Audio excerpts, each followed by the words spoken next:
Sabadi, welcome to this LNTV English News Bulletin for Monday, the 5th of April. I'm Pudasan Duangpumi in Vientiane capital. Today we have international event raises awareness of UXO in Laos. Laos and Korea inked $9 million loan agreement. Lao top private college aims to raise the education. UXO survivors shared their stories. And now we begin firstly with Prime Minister attended the first MRC Mekong River Summit. Prime Minister Boson Bupawan led Lao delegation attended the MRC Mekong River Summit, which was the first of its kind. The event gathered together regional political leaders and a range of experts in the field of integrated water resources management. Our news team Bilaisak Tieng Tam was there covering the event. The Mekong River Commission met from April 2nd to 5th in Hua Hin, Prachuap Khiri Khan province of Thailand. The MRC member countries were Cambodia, Laos, Vietnam and Thailand, while China and Myanmar were dialogue partners. The aim of the meeting was to promote and coordinate sustainable management and development of water and related resources for the country's mutual benefit and the people's well-being. Prime Minister Boson Bupawan was among leaders of Cambodian Prime Minister Hun Sen, Vietnamese Prime Minister Nguyen Tân Dung, China's representative Song Tao, Myanmar's Foreign Minister Nguyen Nguyen and Thai Prime Minister Apisit Wechachiwa. Leaders at the 4-day-long summit also discussed food and energy security for the river basin, adaptation and mitigation from the impact of climate change, infrastructure for sustainable development by the private sector, and the challenge of organizing an international river basin. The 4,350-kilometer Mekong, one of the world's major rivers, starts in the Tibetan Plateau and runs through China's Yunnan province, Myanmar, Laos, Thailand, Cambodia and Vietnam. However, in recent years, downriver countries have complained that dams constructed by China on the river's upper reaches have caused abnormal changes to water levels. Mekong is a very important river. It has been estimated that around 100 tribes or 60 million of people consume water from the river in the region. People on both sides of banks of this river rely on the river for their crops, trading as well. It unites different cultures. Mekong River has powerful influence on people, economy, society, and culture of those countries where the Great River passes. This event marks the 15th anniversary of the Mekong River Commission, served to reaffirm at the highest level political commitment of member countries to the mission of the MRC. It also aimed to reaffirm the continued good relationships that the organization has with dialogue partners, the People's Republic of China and the Union of Myanmar, and discuss a range of challenges and opportunities facing the Mekong Basin today, especially the long-term effects of climate change and the role of river basin organizations in poverty alleviation.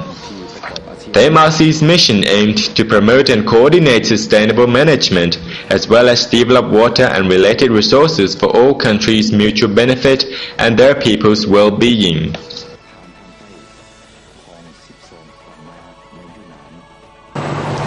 The International Day for Mine Awareness and Assistance in Mine Action was marked in the Lao PDR on the 4th of April with an official opening ceremony attended by government and country embassy representatives held at the Patusai Monument in Vientiane capital. Our news team has the atmosphere there.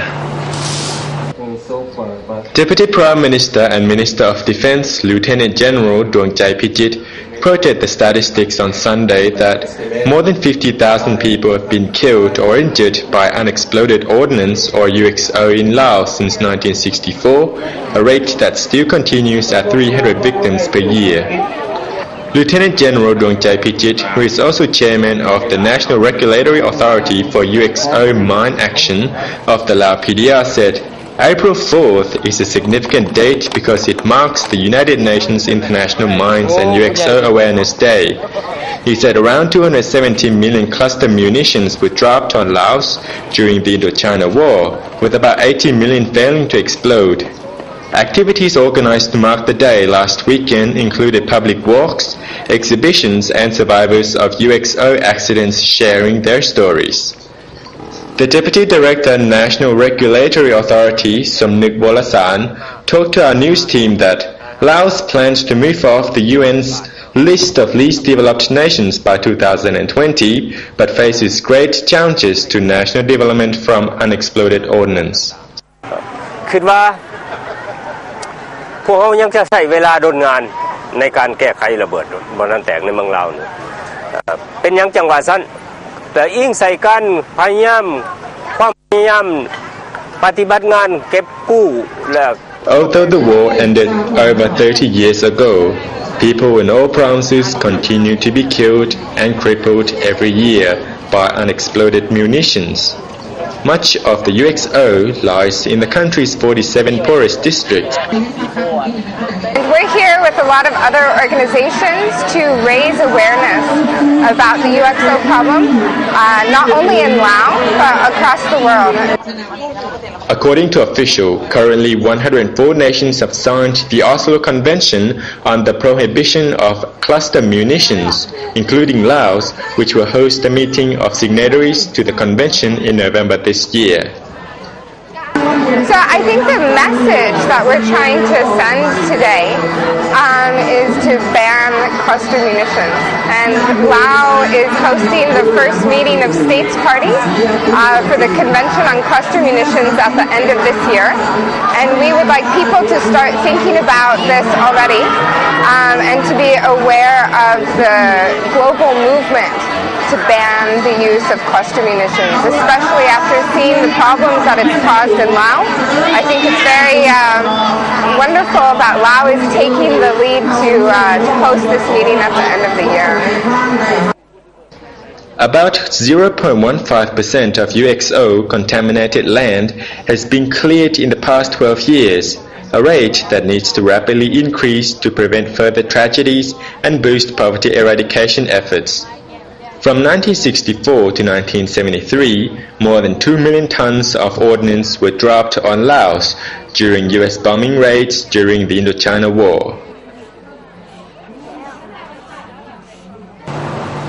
The Republic of Korea is set to provide a low-interest loan worth more than 76.1 billion kip, or about almost $9 million to the Lao PDR to carry out 3 projects. A signing ceremony for the loan took place on Friday at the Ministry of Foreign Affairs in Vientiane capital. Lao Deputy Minister of Foreign Affairs Pongsavat Bukpa and Korean Ambassador to Laos Lee Kun-tae represented their respective governments in signing the agreement, witnessed by high-level officials from both sides.